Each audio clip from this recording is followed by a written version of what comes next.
Samādhi, sir. Namo Buddhaya. So, where we stopped is on Samādhi. Samādhi is three component. Now we are going to do Samathā. So, on the Samathā practice, the important thing is Indriya Samvara. For Indriya Samvara, you need to start whichever is the weaker. Meaning, whichever the sense is weaker, you can break it. Whichever is stronger will happen later. Okay. Supposing my eyes are very strongly attached, that means I keep on watching. That's my strongest. I keep on watching this, that. I can't break that because it's strong. So it would take more amount, more virya to get there, for which panya has to be there, wisdom.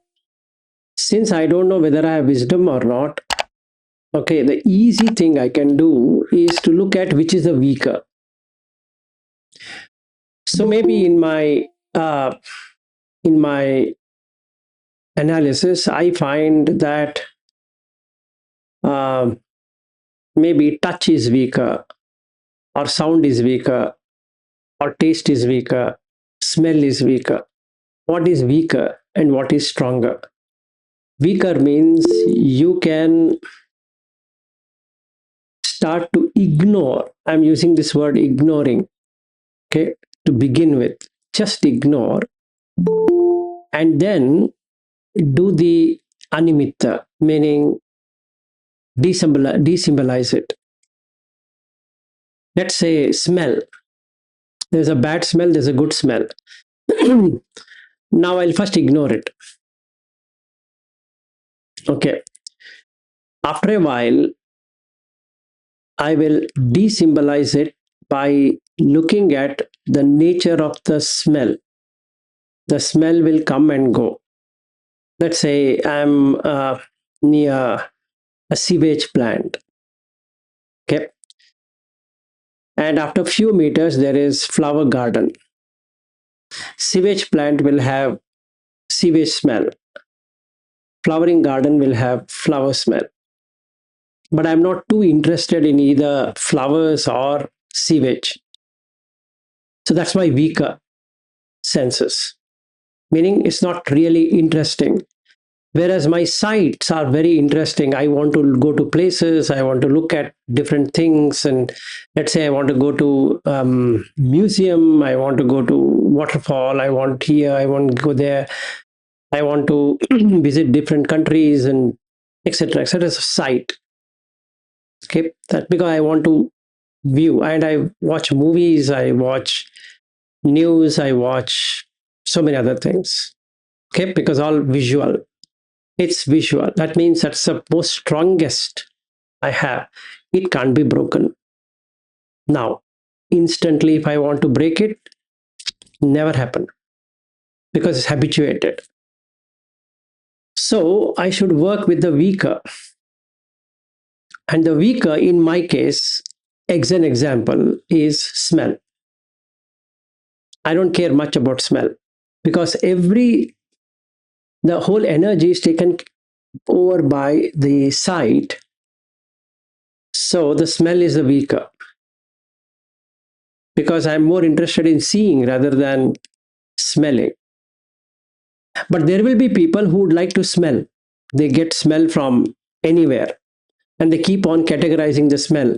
This is coming from this perfume, that is coming from that place, this is from there, blah, blah, blah. So they keep on symbolizing.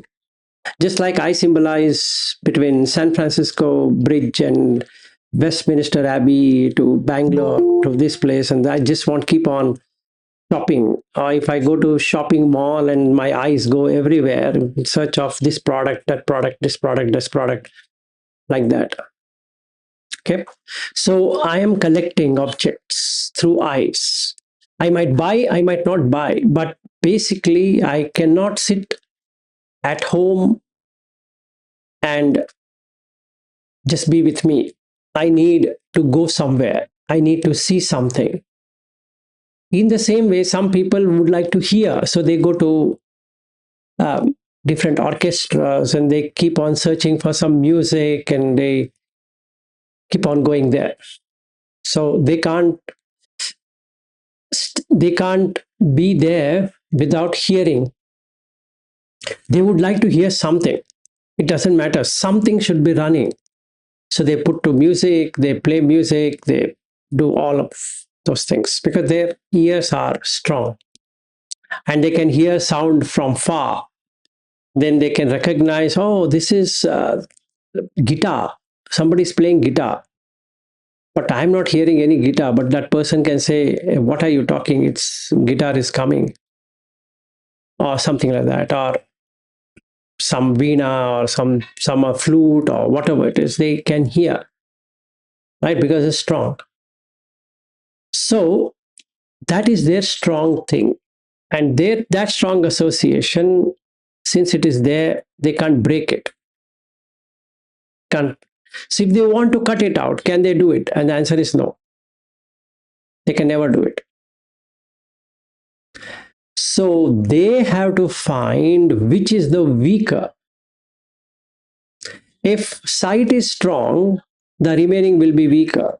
If sound is strong, the remaining is weaker. The taste is strong, then other things are weaker. Like the foodie, the taste is strong. They can't break it. You can't tell them, don't eat, mindfully eat. Yeah, they say, yeah, mindfully I'll go to a restaurant and eat, or wherever. So new food coming, and then they want to know what kind of food is it. Oh, it is Chinese. Okay, which part of China? It is mainland China, or that China, or this one. Oh, this, how do they prepare it? And I want to try it. Let me do some chef. I want to download some videos and see how this to be cooked. And then they spend all their time in cooking. That's strong. So somebody has sight, somebody has sound, somebody has taste, somebody has touch, somebody has smell. And some people keep on touching. Either they touch themselves or touch others or touch some items. Even if it is on a window shopping, they will go inside the shop, touch it, and come back. If the window shopping it, no, no, no, I won't touch. So some people keep on touching people. They want to keep on touching them, and they want to feel. That feeling is associated with that senses. So they are very strong. Now the question comes, can all the five senses be strong? If yes, by chance, if it is yes, then they're padaparma. They cannot come into Buddha Dhamma in this life at all. They might know, they might join, they might do many things, but in this life, until they are Neya, they can't. Unfortunately for Padaparmas, there is nothing except for listening to Buddha Dhamma, and that's it. In this life, that's the thing they can do. That means Indriya Samvara is absolutely not possible. The only thing they can do is have faith in the Buddha, so they become Sadhanusari and they end their journey there. Okay? They'll be reborn as a human being. There's nothing wrong in being reborn as a human being. In fact, Mahayana says that the best thing you can do is to be reborn as a human being. So they don't feel disheartened that you are to be reborn as a human being. Is absolutely good thing to do is to be reborn as a human being. So standard. Okay. So if the five senses are stronger, you can't break it. That you have to see for yourself. Some people, in my case, let's say, I love taste, I love sound, I love sight, I love touch, I love smell. That's it. I might have written books on Buddha Dhamma, maybe printed some 300 books, and maybe I've got some awards from various people that what a Dhamma I have written. But actually, I'm a Padaparma. Because Indriya Samvara is the next thing that should happen. It's not happening. Because I can't desymbolize. That's the problem. Without desymbolization, things will not work. You can't go forward. To cite an example, again, the same example I can give you is that when I went to the retreat, I deleted everything out, out, out, out, out. And it's true, I did it.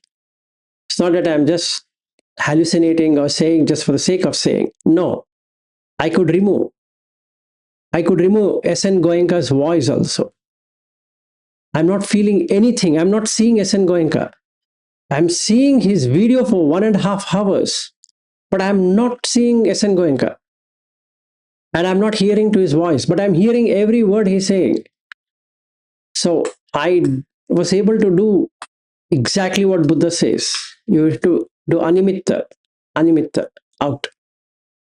That's it. Then mind doesn't go anywhere. Because the sixth sense door is the mind. It requires these five inputs. So if you cut all the five inputs, then the sixth sense door stops. Okay, so this test you need to do for yourself. I can tell you how to do it, but I can tell you from my experience how I do it. But basically, it's you who has to do it on cutting the sense doors. Okay, so start with the weakest, not the strongest. When you cut the weakest, it becomes a little bit unbalanced. Let's say the smell is something which is easy for me. I remove the smell. First, I ignore, then I truly see it. Then I see that there's nothing called good smell, bad smell. It's just smell. Comes to the nose, stays for some time, goes away. Uday Vyay is happening. Yes, I got it. Because of that, the next sense door, taste, if that is the second weakest, that also has the same outcome. And the third weakest, let's say touch is my third weakest, then that also goes away. So now it is left with only two sense doors, eyes and ears. Out of which, if ears takes over, eyes become weak. If eyes is stronger, ears become weak. Now here is a chance for me to cut it. So I cut, if my eyes are stronger, I cut the ear. That means the sound is coming, but the other three are weak, are already cut. The ear sense door cannot stay for long. It gets distorted. And when it gets distorted, mind stops focusing on the sound. So first comes ignoring the sound, and second comes animitta, signless of that sound. And I start hearing it as vibrations. And when I hear it as vibrations, the interest towards the sound goes away. And that is left with only one sense door, which is eyes. Now I hit the eyes with Asubha Sanya. Now it is easy. So I cut the body into 32 parts. And I see this is disgusting. I love woman.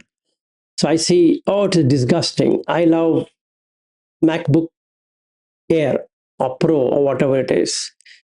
I see disgusting because except for that aluminium, there's nothing else which is interesting. Inside there is just some piece of things. Not really good. Then it breaks. So if I drop it, it breaks like that. So I know it's all made up.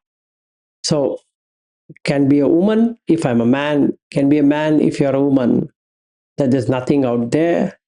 Then children, same thing like that. So if we keep on seeing it, then the interest on the eyes goes away. The moment all the five senses are literally dying out without oxygen, meaning they're not getting energy to move anywhere, fun things starts to happen. The breath becomes the only object to watch. It's an amazing experience to have that you or I basically fought so much to watch the breath Now there is no thing called watching breath because it is continuous. And mind requires something to hold. It was holding on the eyes, it was holding on the ears, it was holding on the tongue, it was holding on the body, and hence it was not able to watch the breath. So I as mind trying to force withdrawal and watching the breath was going nowhere because I can sit for 1 hour or 2 hours or an as many number of hours, but the drowsiness is going to come and this kamachanda is going to come, the vyapada is going to come. All of that is because of senses. So when I did the indriya sambara, this is gone. So now this nice breath, which is neutral, upekha, slowly mind will stop associating with the senses. So the eyes cannot go anywhere without seeking approval from the mind. So chakuncha paticcha rupecha upajjati chakku vinyanam stops. So there is no phassa, there is no contact. If there is no contact, there is no feeling. If there is no feeling, there is no perception. If there is no perception, then there are no sankhara. That means there is nothing to say, let the sight be like this. Let the sound be like that. Let the taste be like this. No, nothing like that. Wow. Then what happens? Suddenly, you're thrown onto a bliss state. 4 senses going away out of 5. Let's say 5 senses, eyes, I close my eyes, just like what we do in sitting meditation. This is amazing experience. Hours goes by and you are not tired of closing the eyes. You can hear, but there is no disturbance. There's smell, there's no disturbance. There is some smell coming of the food, and that is creating some sensation in the tongue. Nothing. Outside heat is there, profusely sweating. There is no experience of that. So mind completely withdraws. And you wouldn't even know you're sat for 3 hours, 4 hours, 5 hours, 6 hours, 7 hours, 8 hours, 9 hours, like that, with the closed eyes. Because 5 senses are broken, 4 senses are broken. The 5th sense, which is eyes, I've closed it. There's no input. Absolutely no input. And when there is no input, there can't be any output also. If there is an input, there's an output. If there's no input, there's no output. So the hunger goes away. Hunger for sights and hunger for taste, hunger for smell, hunger for touch, hunger for all of that is gone. So basically, it brings me to the Pachavekana of 4. It is Pindapata, why am I eating? Senasana, why I require a room? Then Chivara, can be this clothing also is fine, but why? Why? Now I know why.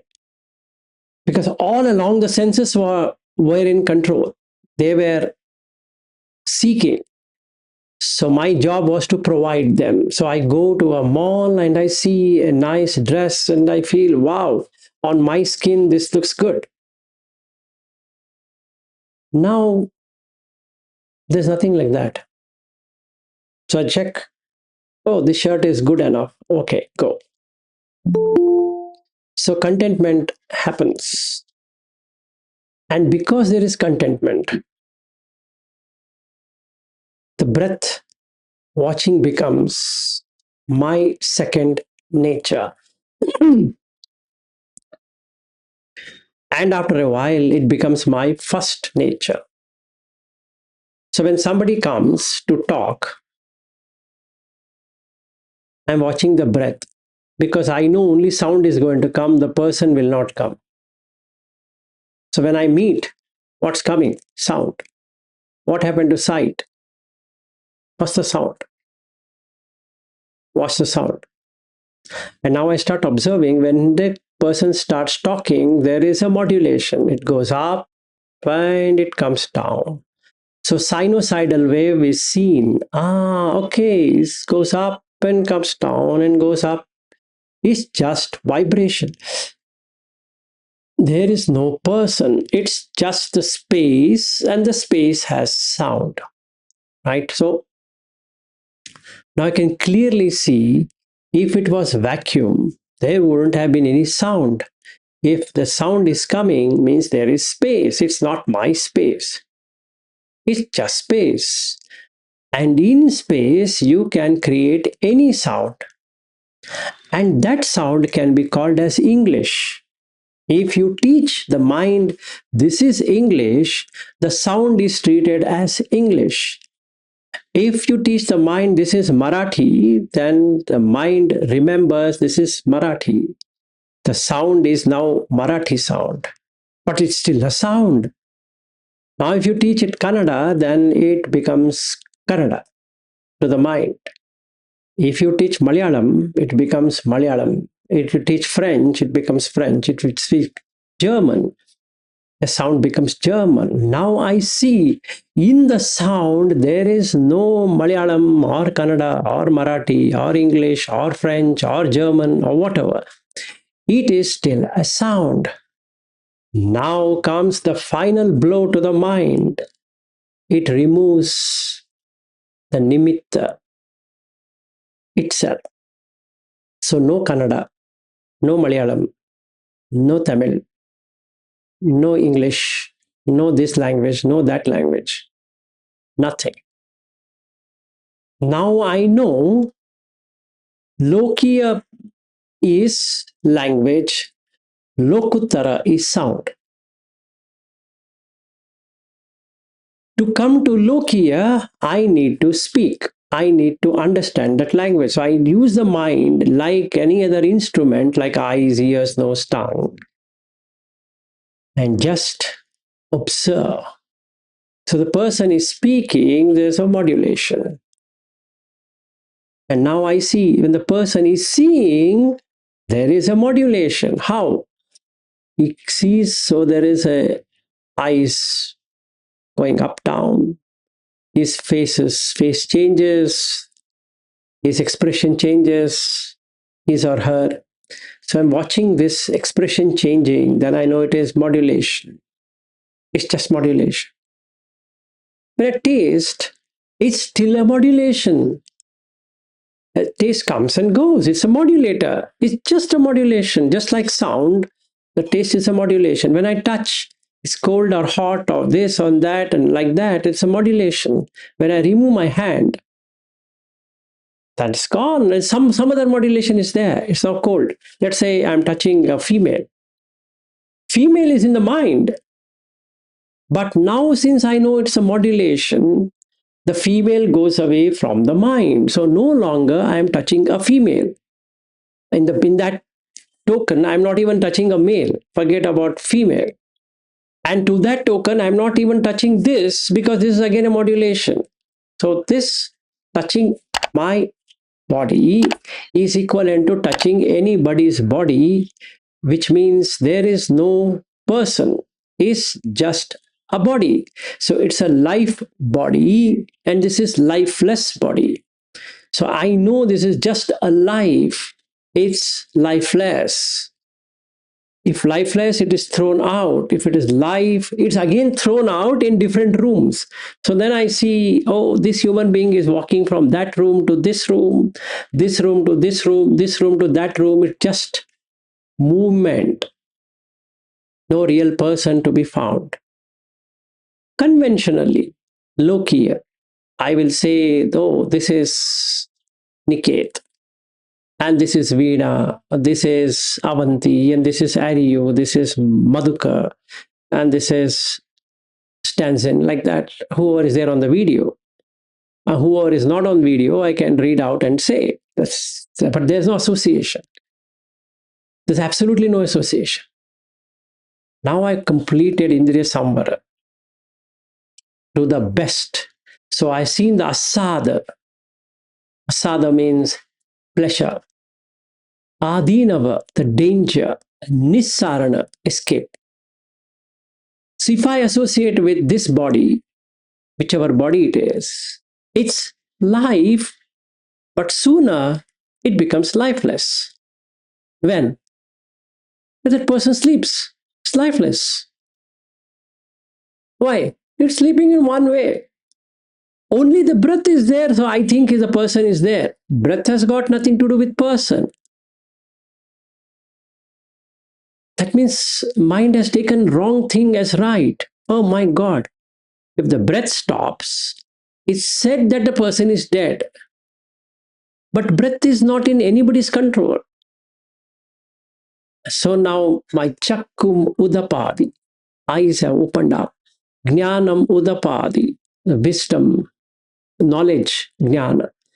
Panya udapadi, wisdom has opened up. Aloko udapadi, now I am enlightened, completely enlightened to see that the person who is sleeping next to me is a dead body with life.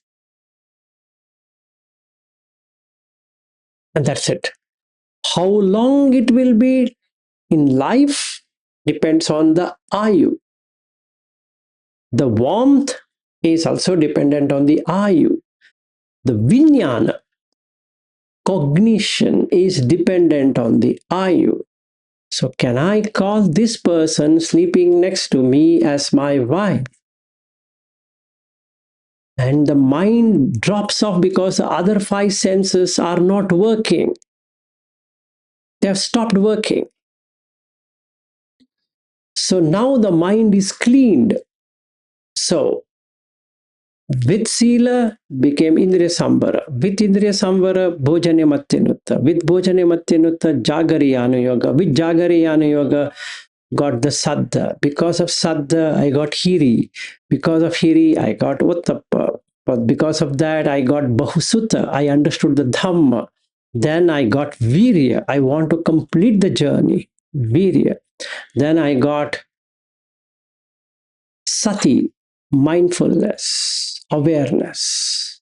Aware that this is just six senses. If I remove one, the remaining also will fall. So I found my way of doing it. In my case, especially personally, if I see I started working on cutting senses one by one. In fact, I should tell Lata when we used to meet that, and all of that happened in my toilet seat. So today I removed this senses, and that day after tomorrow I removed that senses, like that. Anyway, it's a long story. Some years back, 2018-19 story, but that's when I understood how to cut the sense doors from the sense objects. So now there are no objects. So the mind can drop off objects because there is no subject-object association at all. So there's no vijnana which is coming. The vijnana of a wife will come only when it is perceived as wife. So the chakku is not perceiving wife, so the mind cannot take it as wife because it requires an input from the eye that what you're seeing is wife, but what I am seeing over there is 32 parts of the body. And that's it. Sound is just a modulation of vibration. Taste, it consists of flavors, sweet, sour, salt, astringent, like that. Just flavors. And a flavor has a particular modulation. Okay, and that's all what it is. The taste comes, the sweet comes, you put something else, the sweet goes away and something else will come. So it came and went and came, and now I see, got it, Udaya Vyaya. I understood. So the mind now drops off. So I finished 11 out of 15 Charanadhambas. Now comes the second step, which is jhana. So I did Samathā. tranquility. What is the meaning of tranquility? The senses are not associated with sense object, makes it tranquil. The reaction is because of the senses, not because of anything else. So since I cut the sense objects from the senses, there's no reaction. There's nothing to react to it, because that's what reaction means. That I see something and then I want to react to that. I hear something and I want to react to that. Just a few minutes ago, Bobby called me for something. So now there is a recognition of Bobby, and Bobby is the sound. Basically, he's talking to me, is a sound. It's not Bobby, it's just a sound. Where is Bobby? It's just a sound. Now you create Bobby if you want. For convention reasons, I can't say it's just a sound, I can say Bobby called up. But in true fact, did Bobby call me? No. The sound came on the phone, and the phone can only receive sounds. Even if you create a video, it's still sight and sound. But the major thing, your reaction is for the sound than to the sight. So if sound takes over, the sight is in the background. If the sight takes over, the sound is in the background. Try it out. If you're watching something, you can't hear anything because you're lost in that watching. So when you go to a movie, what they do is they extract sight and sound from you. So the remaining senses are dead. You can't smell. The next person has farted and the smell is coming, but you're so engrossed in that, that smell doesn't feel like smell. Because I'm so engrossed in watching the movie, I want to know what's happening. I can't smell.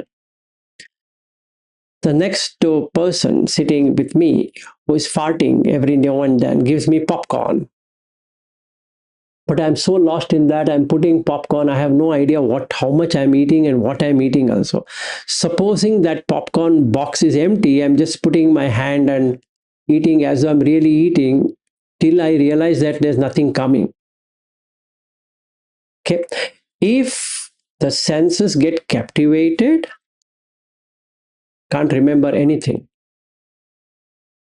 So when I go for a drink, the taste first gets captivated, the touch gets captivated, and the mind gets captivated with that. And since alcohol creates a switchover from the DMT, direct mode, DMN, sorry, direct mode network, it'll create a new neural pathway. So it loses the conscious experience itself, goes into a hallucinating state. So in that hallucinating state, I can talk whatever comes in my mouth. I can eat whatever. I don't know how much I have drunk, etc. Because it's the consciousness is now changed. And if I take ayahuasca or LSD or any other marijuana or anything like that, can even make it more, because I can bypass the direct mode network. So the psychedelic drugs helps me in changing the conscious experience. So I get into an altered state of consciousness, just like drugs, alcohol. It just alters your state. It's not real, it's altered. The limited amount of alteration as addiction comes with sight. It alters consciousness. Hearing, it alters taste, it alters smell, it alters, but not as big as LSD or marijuana or brown sugar or ayahuasca, whatever it is. It completely changes for a few months. But here, magic mushroom is a new one which has come, which is even more profound. If somebody wants to try magic mushroom, it'll change your complete perception itself, because consciousness can perceive. So you can change the brain waves to change from this to that. So then the person acts completely different. And hence, we change personalities in the same manner. In the see, sights, and sound, and taste, and touch, and smell, the personality is changed. So the personality change is based upon the input. So the personality dies when there is no input. And that's the end of suffering. When there's no personality left. Okay. So it goes in 4 stages. The first stage is Sotapanna, when you lose the personality impact and the brain now cannot take. It has a conditioned pair of 5: form, feeling, perception, volition, and consciousness. It doesn't take it as one, it splits it out. So it creates a new neural pathway. So neural plasticity happens. So then you change the network. You are no longer operating in a default mode network. You are moved from a default mode to a new neural pathway, which means the neurons which are firing now are totally different than what it was firing earlier. So you can always skip. You can skip. So then it becomes a permanent feature that you have skipped the normal eyes catching an object, or normal ear, normal, like that. Okay. When I say that it's ayatana, I'm not talking physical ear, I'm not saying physical eye. The mental eye, the mental ear, the mental nose, because that is what it is. That's the reason it's called ayatanas. And indriya is an internal thing than an external. Even if you didn't have eyes, the physical eyes and the physical ear and the physical nose, you can still maneuver things. And that's the reason a blind person can wear dress. Please understand, if somebody is blind and is he going naked? Is she going naked on the road? No. They're well dressed, but they don't have eyes. I might think that somebody would have made them wear. No, there are people who do it themselves. They can watch it on the YouTube if you want. So if you think it's the physical eyes and physical ears and physical nose, it's not true. Because when the mental body comes out, it has got no physicality. There's nothing called physical. So don't get into a wrong impression that it's physical only. No, it's the form created from the mind. It's not a physical thing. So you are beating at two sides. One at the form level, meaning whatever this form is my form, and the second is to change the perception in the mind that this is not my form through indriya samvara, or guarding the senses. So the nimitta is coming in the mind, not a physical. Just like I went to a naming ceremony of a child. We went outside Bangalore. And now that baby is a symbol. There's no baby. It's just a symbol, just a sign. On that sign, through some rituals, they made everyone believe that the baby is replaced with a name. Now, few minutes ago, that is when we reached at 9:20 a.m. till around 12:10 p.m., that baby was just a baby. From 12:11 p.m. till it dies, it has a name. Now the question comes, if it was a baby, would it not have died? It would have. But now this person dies, not the baby. If I could see this, it's a baby, there is no person out there. My indriyas are guarded. They're not going into the senses. So I have no idea that it is a baby or a person. Conventionally, that being can be called as a baby, but what I was seeing is just the eyes, just the ear, just the nose, just the tongue, just the body, and a mind. There's no baby. There's absolutely no baby there. And when the baby itself is not there, how can the person get created at all? Just by doing some ritual. In the same way, I go to a monastery. I see a statue. Statue is a statue. It's made out of some material.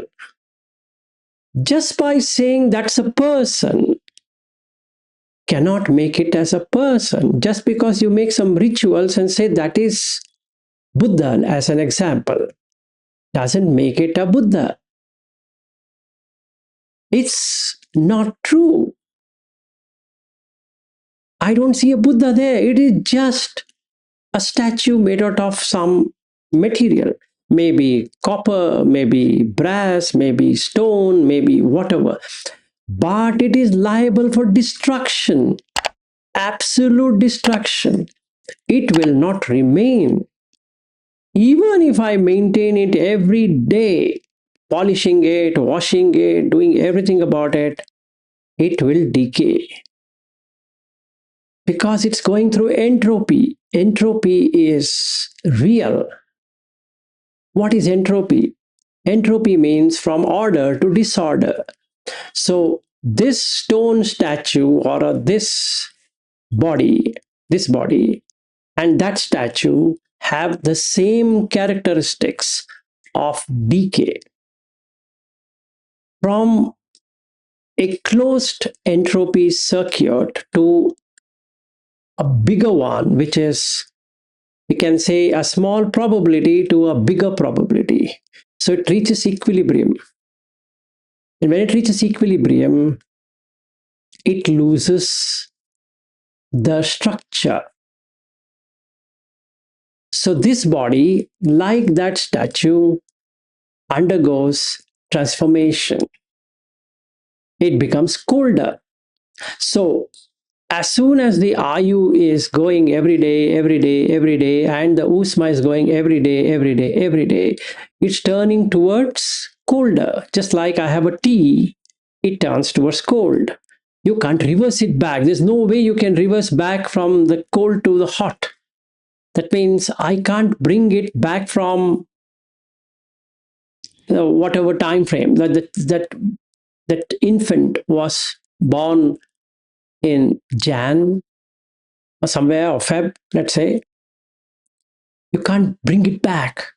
No, it's only one-sided. It goes towards from here to there. So from an ordered pair to an unordered, disordered. The whole universe goes from order to disorder. So this body is part of the universe, so it goes from order to disorder. Now my senses are guarded. I can see disorder, and that disorder is anicca. It's not ordered. It arises and passes away. Holding on to it is dukkha. I can develop enthalpy, meaning I can add more food to it to make it stay.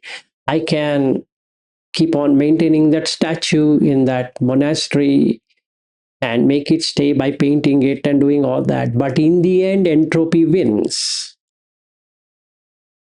It becomes disordered. After a while, I had to throw my computer. After a while, I had to throw the mobile phone. After a while, I had to throw this body. Because that is getting diminished. Kaya is becoming Vaya. Kaya, Vaya, Viraga, Nirodha, four dhammas. So now I can see it clearly. Kshaya means diminishing, going off. Vyaya, spent. A day spent. It's gone. Can't reverse it back. I can't go back to yesterday. No matter how much I try. Can't. It's gone. So can I go back to 2025? Can I go back to 2024 when I met Ariu in San Francisco? I stayed in his home in 2024 December. I can't reverse it. That body of Ariu and that body of Chirag who came to the airport is gone and gone and gone forever. It's gone. Even this t-shirt which we bought in Apple Park has undergone changes. It's exactly not how it was in the store when it was bought. Because now it has got decayed. Even when it was lying in the store unused, it is undergoing decay. So whatever gets created gets destroyed. Yam kinchi samudaya dhammam sabbam tam nirodha dhammam. And when I understand yam kinchi, even the little most, samudaya, if it arises, sabbam tam, everything thereof, nirodha dhammam, ceases to exist. So I know anything that has come here keeps on perishing moment after moment after moment, which is defined by Ayu, Usma, Vijnana. So why don't I now direct my Vijnana to the breath? Because that is when it stops. So once I achieve this, I have achieved Sabba Sankhara Samatho. The Samatha has happened. No Sankharas. Now the next step, jhana, when we meet tomorrow. And this one is a continuous exercise. If you break the sila, indriya samvara breaks. If you don't break sila, indriya samvara cannot be broken.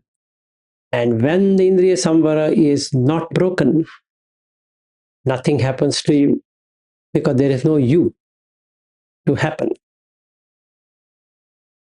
So 10 immoral deeds removal removes the mind fleeting towards senses. So the breath watching is continuous, 18 to 20 hours or even more. But if you want to get 18-20 hours of breath watching as a task, it's never going to happen. Then you take a cushion and sit. It happens how much ever it happens because the indriyas are going everywhere. No samvara. So go in steps, as Buddha says. Without sila, no indriya samvara. Without indriya samvara, no bhojanya matyanutta. Without bhojanya matyanutta, no jagariyana yoga. If these four are not there, you have no saddha on Buddha. Absolutely, it's a lie. You might believe you are a Buddhist, but you are far away from being anywhere near B of Buddhist. I can call myself a Buddhist. It doesn't make any difference because I have not even done anything of it. It's fine. There are so many misconceptions, and there's another misconception what I can carry. Because Buddhist itself is non-indriya samvara. So if the moment I say I'm a Buddhist and I try to prove I'm a Buddhist, clearly shows this person has no knowledge of Indriya Samvara. And that's it. And on top of that, if I say I'm a Theravada, I'm a Vajrayana, Mahayana, this Yana, that Yana, it's even more farther away. It's animitta, signless. Then only it works. No sign. Yes, if somebody asks, you can say and leave it there. But if I take in my mind, I'm a Buddhist, I'm a true Buddhist, what do you mean? There's a lie Buddhist to have a true Buddhist? Nothing like that. So if I see a statue in a temple, if I take it to be real, no Indriya Samvara. If I go to a church and take that cross as real Christ, no Indriya Samvara. And same thing with Buddhist, no difference. If I go to a monastery and I see what a Buddha statue, it looks so real, no. But if I want to meditate, the usual way of meditation, usual means as is done everywhere, and I can't focus, then it's good. This is good. You can take whichever God, whichever deity you have, and then do it. Because you're still far away from Indriya Samvara, but then you don't have to wait for long, you can do this. But if you really want Buddha teaching, then the second important thing is Samvara, then the Samatha happens. And when the Samatha happens, you know you've achieved Samatha. And now you're just one step away to attain 4 jhanas. And once you do that, you attain the 4 arupa jhanas. And once you attain that, you attain the 9th jhana, which is Sanya Vedita Nirodha, at which time the Kamachanda Vyapada completely drops off from the chitta, from the mind. And you know that it has gone away. It doesn't exist. Because you are so much in Samvara that nothing can drag you anywhere. So it is Anagami. And in the end, meaning as you continue doing this, the Indriyas so much separate out that there is no chance of it getting anywhere closer. So the eyes will drop, ears will drop, nose, tongue, body, and the mind dissipates completely, leaving out the outer and the inner shell. The inner shell is what I is. So you will get terrible sadness for a few days. It's like death. So then the death happens within the 7 days period and you're gone. And when you open up, meaning when the consciousness comes back, it has no conceptualization at all. So the avidya is completely gone. And you can proclaim that you have reached the highest, which is Nibbana, as a living person. And that's Arhat. Done. Okay, for that to work, tomorrow, just jhana. Any questions before we close? Or is it going above your head?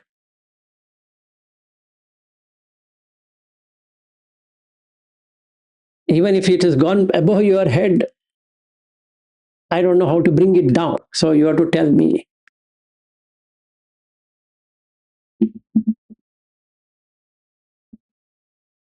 Yes, sir, you go ahead.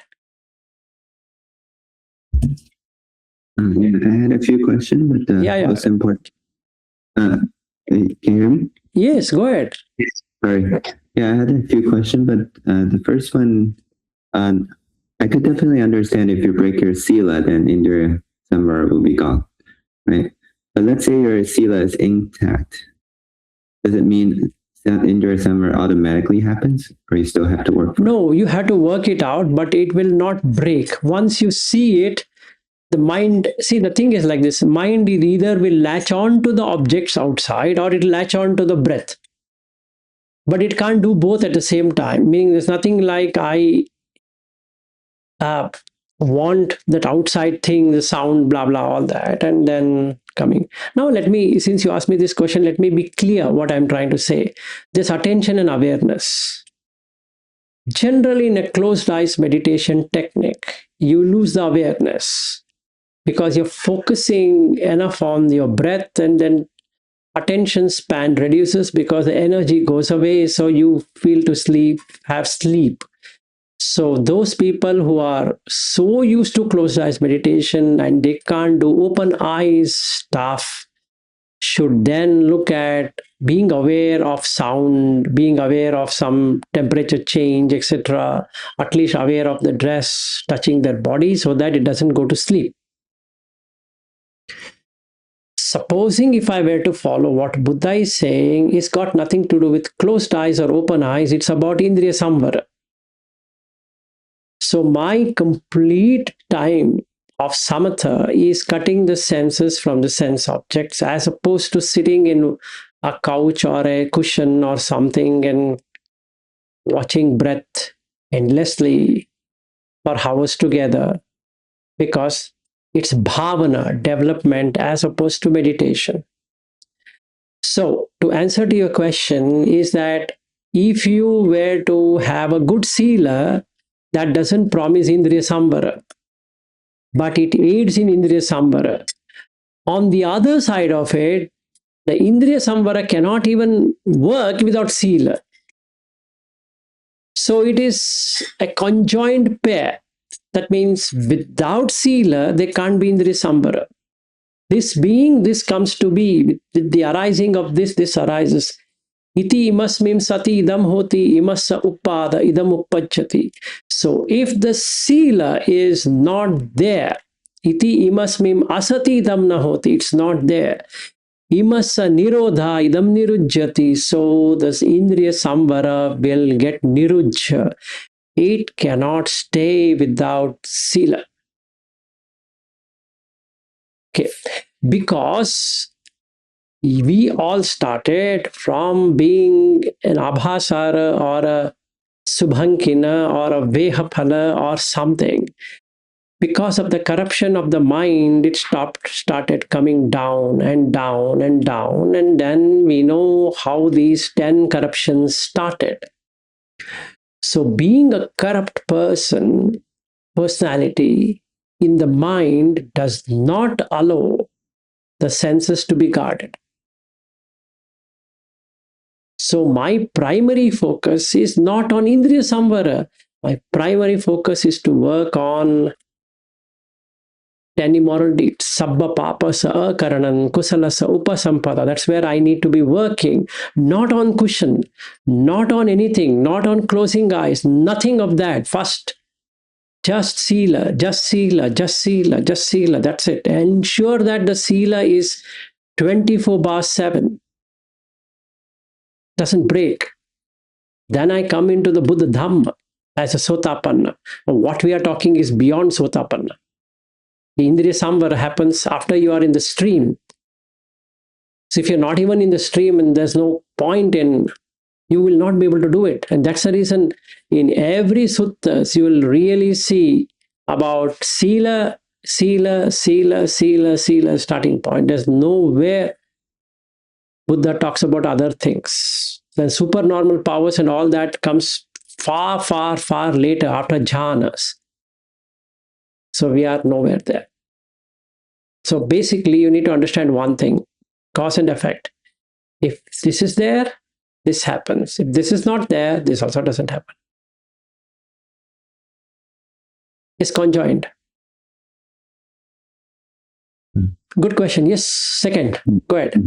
Yeah, thank you. It's very clear. I guess this reminds me of an earlier question when you're saying in meditation when you close the four sense doors and the eyes are not seen, hence it eventually closes. And I think earlier time, I think you've been saying that the mind is projecting images in your mind when in meditation because the five senses are still open, right? But even then, the eyes are closed, but it's still projecting things. Yes, it will project things. It's like this fan. You switch on the fan and you switch off the fan, still it runs. In the same way, if you close off all the five senses, which happens during sleep as well, you get dreams because it plays out for some time before it gets into closure. Oh, so you will definitely see these images and you have to stay awake through them. And that's how you get... You have to allow them to get off. But what happens is that we are so habituated, and when we close your eyes, you go into slumber. Okay, I see. So there's a moment. So the right way of doing the closed eyes meditation, if you ask me, is to have at least 2 hours or more of Indriya Samvara. Okay? Let me say, in my case, 4 hours of Indriya Samvara, meaning for 4 hours the mind is not allowed to go into any senses. Now I close my eyes. No thought comes. No sign comes. No dream sequence comes. Nothing comes. If I close my eyes now, your face gets completely pulverized. Just nothing is left. See, I'm seeing you and closing eyes. Just goes away. Dissipated.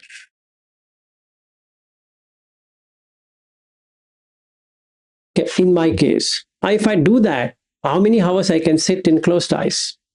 I don't know. If at all I want to sit on closed eyes. So what will I do? My awareness is on the seat where I'm sitting. Only on that seat. The body touching the seat. I'm not even watching the breath. Just being aware that I'm sitting on this and what the temperature difference which is happening in the body and the seat and all that. The breath starts automatically. And then it stops. When it stops, the bliss starts. There will be a lot of energy vibrations happening inside the body. And it goes into jhana.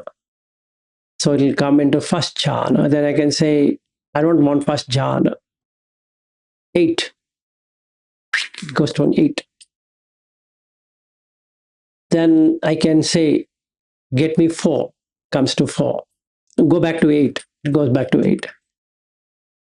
Like that. I can keep on playing now. That's my new toy, so to say. Or a new game. So like sitting in the airport and just say, go to 8. It goes to 8. Sit on the flight, say 8, 9, 6, 4. Like that. It keeps on going. Music. I have 2 more, but No, you finish and then I will allow Mangala to ask.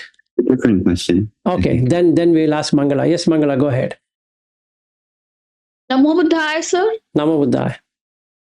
So one thing is that if I sit with my eyes closed, the mind wanders very much. I mean, it's easier to do it with my eyes lowered down than with the mind. Then that is what I realized and I developed.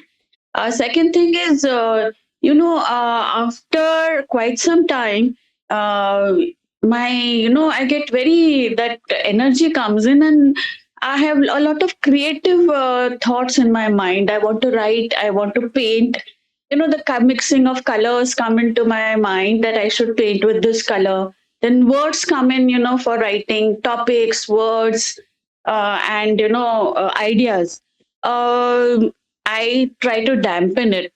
But I really don't know what to do with all that. I wanted to ask you, how should I handle it? How should you handle what?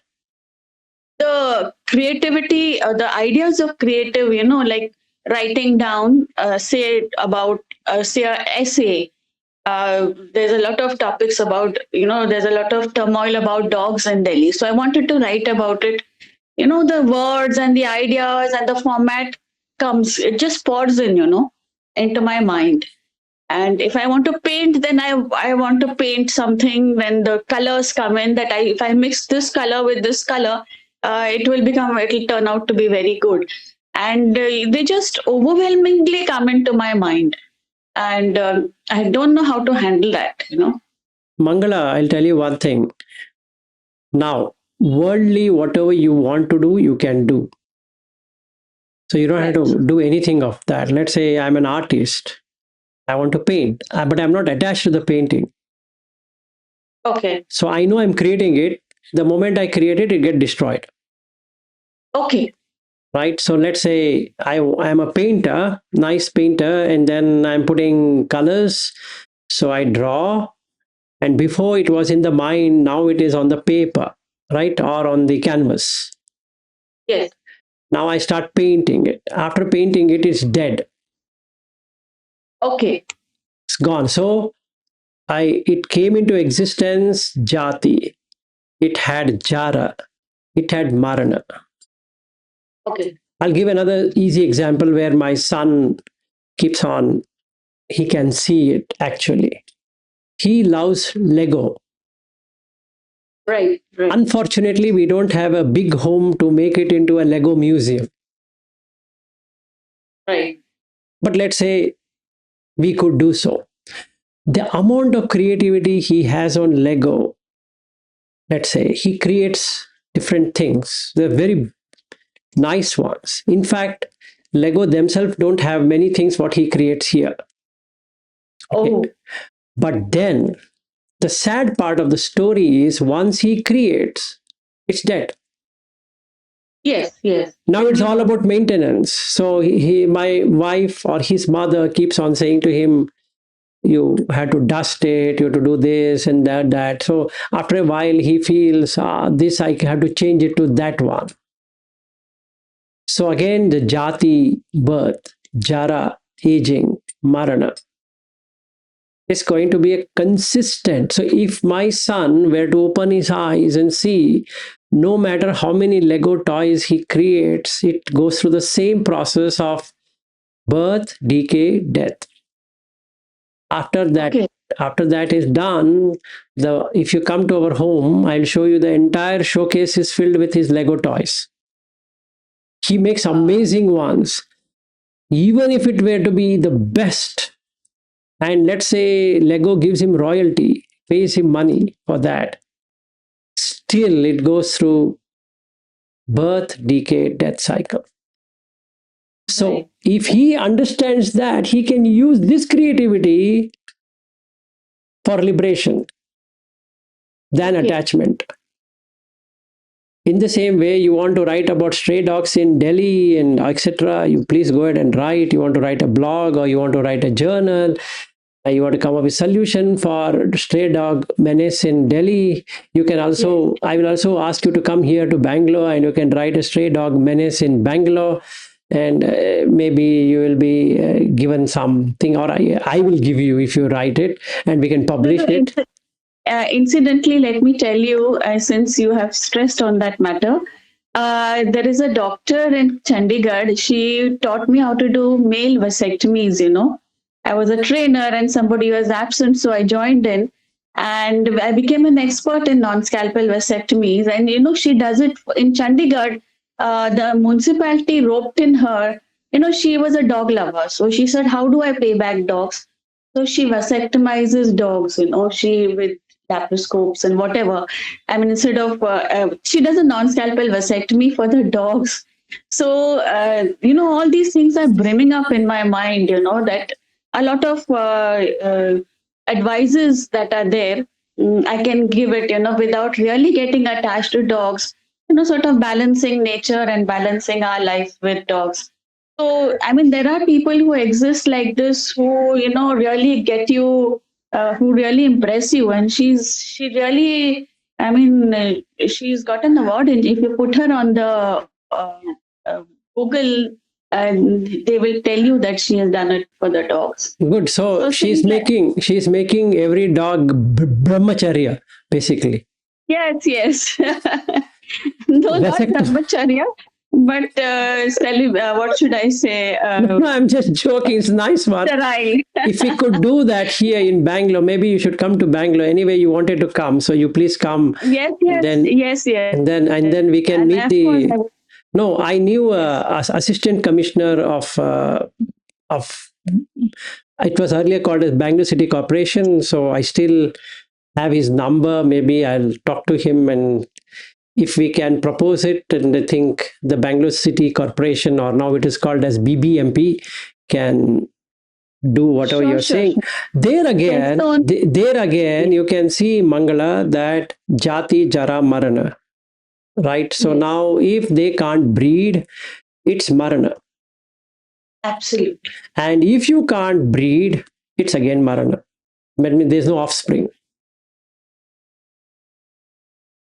So it's nice. So you can cut off from the root.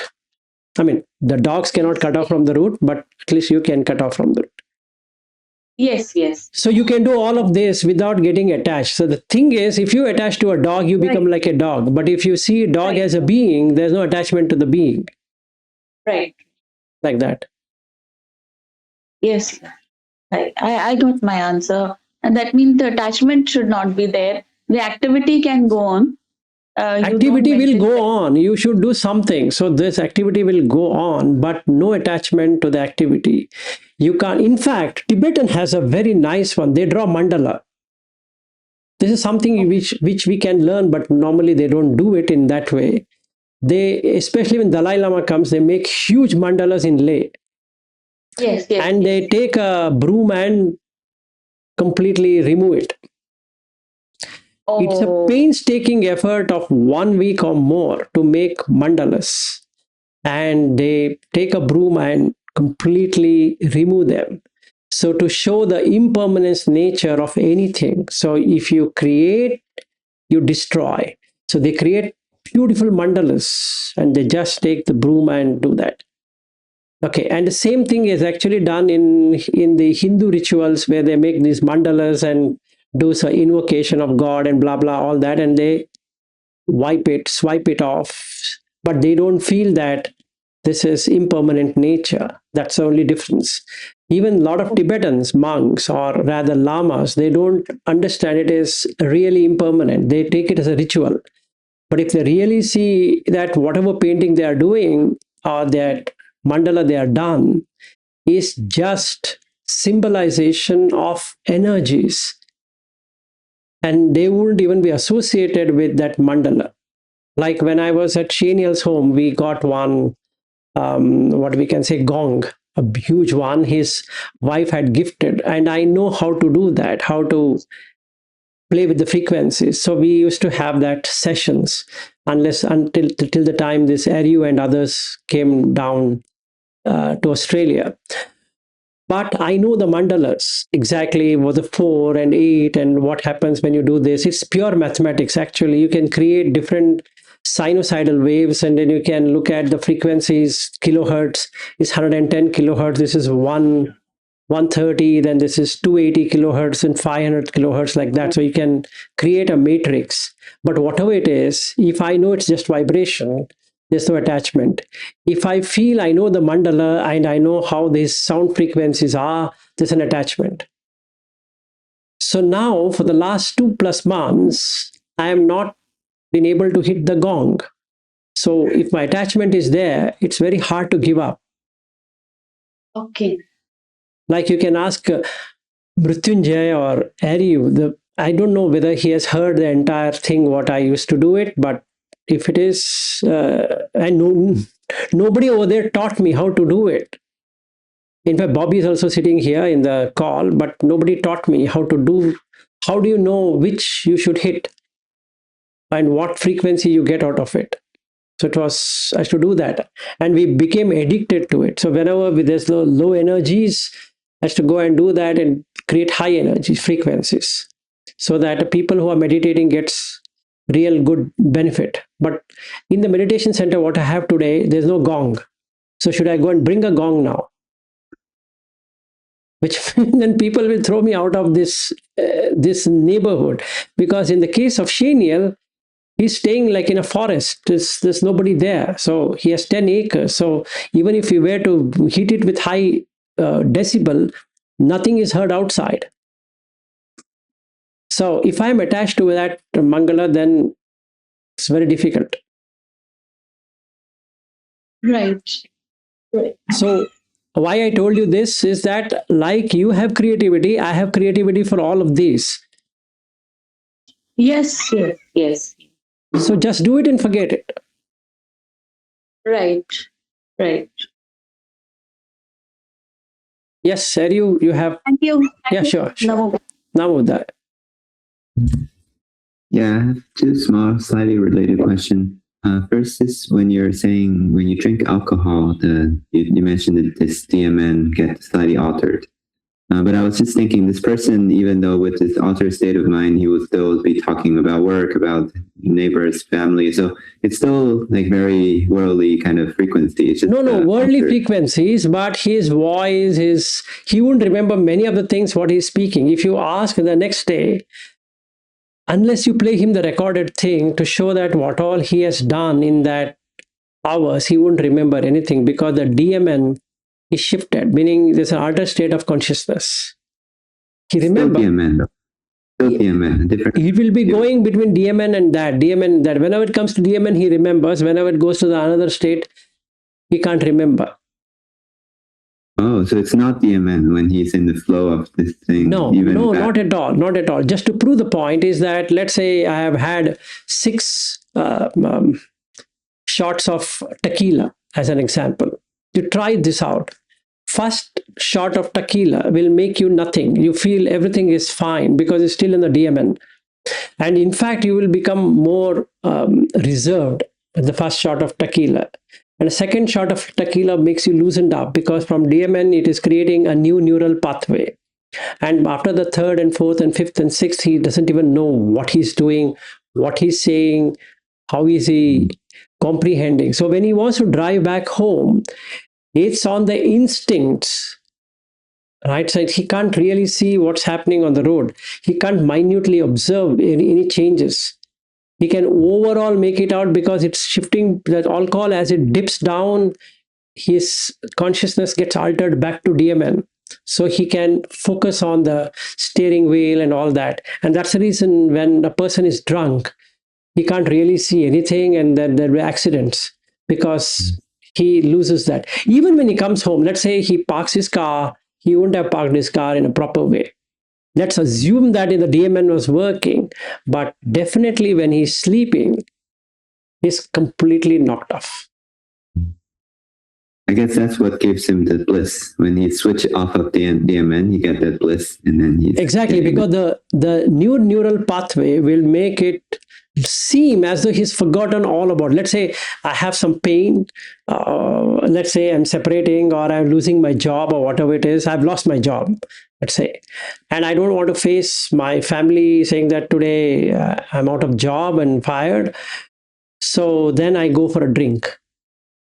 So the DMN holds this losing job, whereas the new neural network doesn't have that experience. So I forget. For that time being, I'm focused on the drink. So I totally forget about all that pain what I have. I guess I've never drank enough alcohol, so I really forget about things. So I don't have that. Yeah. But I used to like some drinking, but I guess I never got to the point where I can forget things. You should try the whole thing. You should get blown out, and then you will see it, how it changes. Yeah. Another, which you already done, is gaming. You can see the addiction of gaming, and that will change your whole psyche.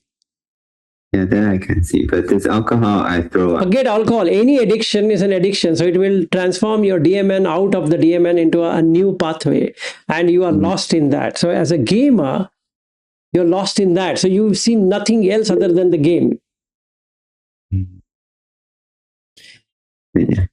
Yes, Tanzin, go ahead.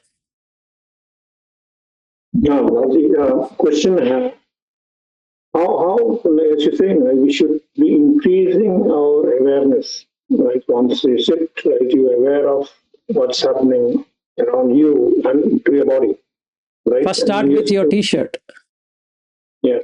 That's all. Be with your t-shirt or shirt or whatever you're wearing. Be aware that something is touching the body. Something is touching the body. So the mind will not go out. So that's called kaya gata sati. So you make it completely know the kaya,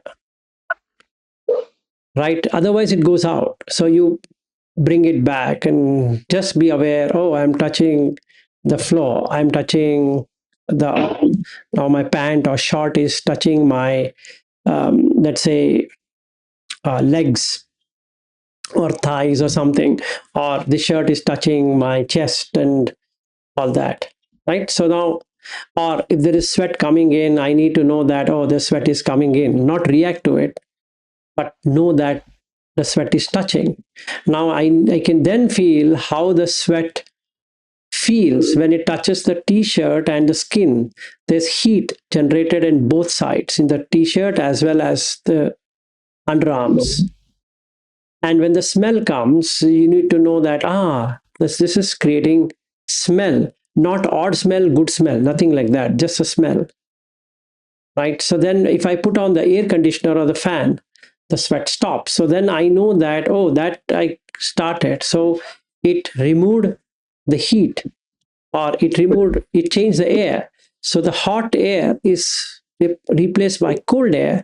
So then the sweat stops because it's heating up like a candle. So the water is coming. Now you solidify it by making it cold. So the sweat stops. So now that brings my awareness. And as long as the awareness is coming, so long the breath watching becomes continuous.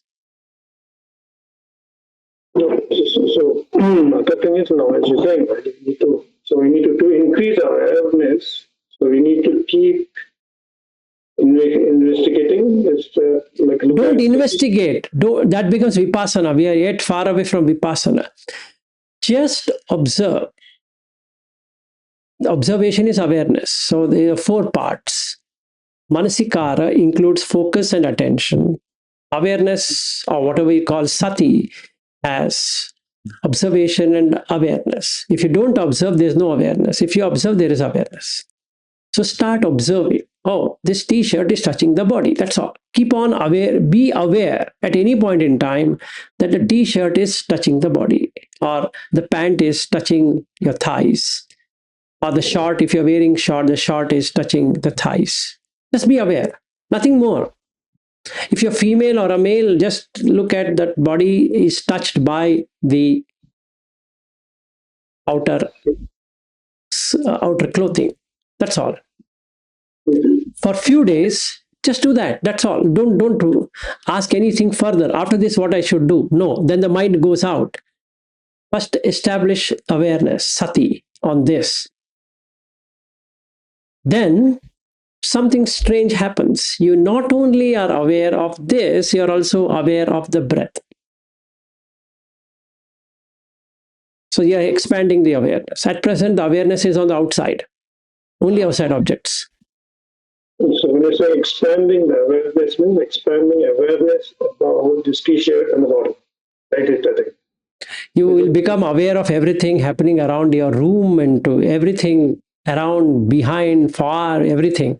But right now, for a few days, let's take a week, Samathā practice is being aware. Start with awareness, pure awareness. That this, whatever dress you're wearing is touching the skin. That's it. Then you can expand it of bathing, brushing, and all of that you can create. But right now, just be on that and see. Then you start expanding it. Okay, so it is not something I'm just aware of my t-shirt and it's touching the body. Now I should not be increasing, okay, that is like I'm go to the pan now, right? Then I say some air is flowing. That comes later. First, be aware of this, then automatically you can be aware of the air coming outside and touching your body. Then you can be aware of the sweat coming out or not coming out. Then you can be aware of walking. Then you can be aware of sitting. Then you can be aware of standing. Then you can be aware of lying down. And as you start doing that, the breath watching also becomes seamless. So should start with one, slowly expand. It'll expand. It'll automatically. So the mind has ability to expand. So you don't have to do anything. You have to associate. I mean, you means the mind has to associate with something tangible to begin with, and then it'll expand to non-tangible things. Yeah. Thank you. Sure. Yes, Sham, go ahead. Yeah, it's a follow-up question to Tanzan. So if, let's say I'm keeping Sati 24/7, so in my awareness, if anything arises, I just need to need to be aware of it, right? There's no pulling away of attention to the breath all the time. No, you don't have to do that. You need to be aware of what is happening. Like I'm aware of what I'm talking. Yeah. Now I can't be watching breath and also be talking. So I need to know what level of talking I'm doing, whether my voice is going up or down or how it is and what words I'm filling in and all that. That's awareness. So if I bring up a scenario, if I'm driving a bike, how can I maintain Sati while driving a bike? You have to look at the things coming and going rather than anything. Then the breath watching is continuous. It will do by itself. Okay. So always keep a knowing factor. Knowing factor, the knowing of where you're going. You don't have the mind shouldn't go somewhere else. It is shopping somewhere while you're just driving mechanically. Yeah, got it.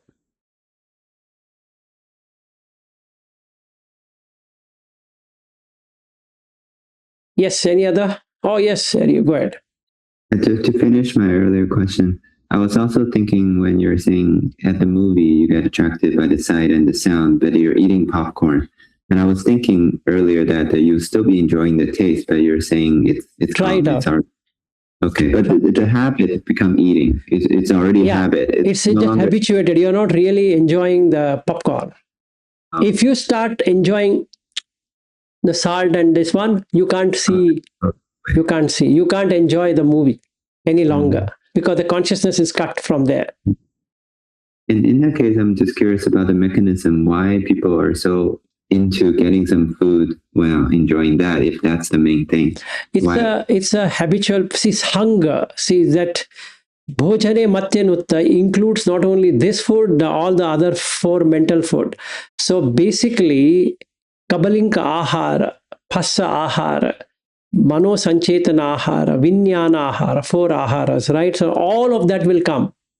So when I go to... Yes, it's a feast. So they want everything to come in the feast.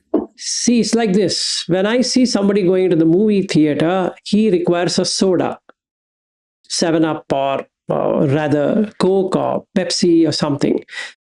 It's a habitual. I see 10 people buying and I think that's how I need to do. So I buy a soda. Then I see people buying popcorn. And then I feel that I should also buy popcorn, even though I'm not really hungry to eat popcorn. It's just for maintaining the decorum. So people go there, so they go with popcorn. So I feel I should also go with popcorn.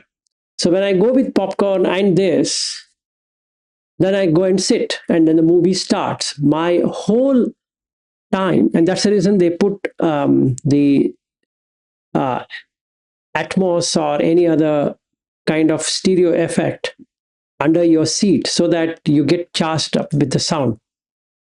So the sound takes over. The senses of sound, that consciousness is completely occupied by sound now to begin with. And then the sight. So the remaining senses become weaker because we are habituated to eat like this from the time of the birth. It becomes autopilot mode. He's holding like this and he's watching and eating and he doesn't know he is spilling out many of those popcorn. How much has fallen down, he has no idea. let's say this person sitting next to him is a female and this side is also is female. He forgets that this side is his girlfriend or wife and that side is some other girl. And when a tense moment comes, he might touch her hand, and then that lady also doesn't know that he's touching because they all are engrossed in that. Okay. And now after intermission, they'll see why did I touch? And he might say, I'm sorry, or whatever it is. Or when his wife slaps him or whatever it is. Till that time, there is nothing which is happening because the sight and the sound have taken over all the remaining. It's like multitasking. The threading is completely full now. Now there's no memory left, right? So then it's completely used up. What would you do?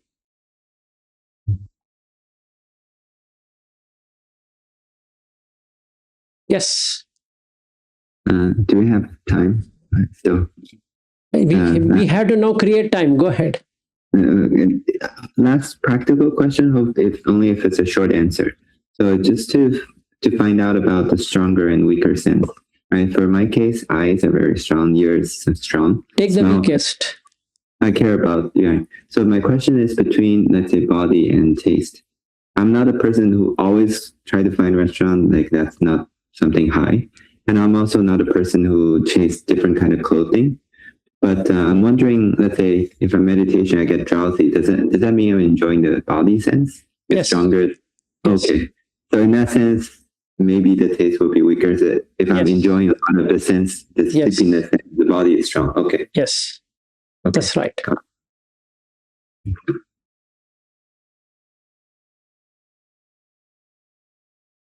Any other? Otherwise, we'll end for today.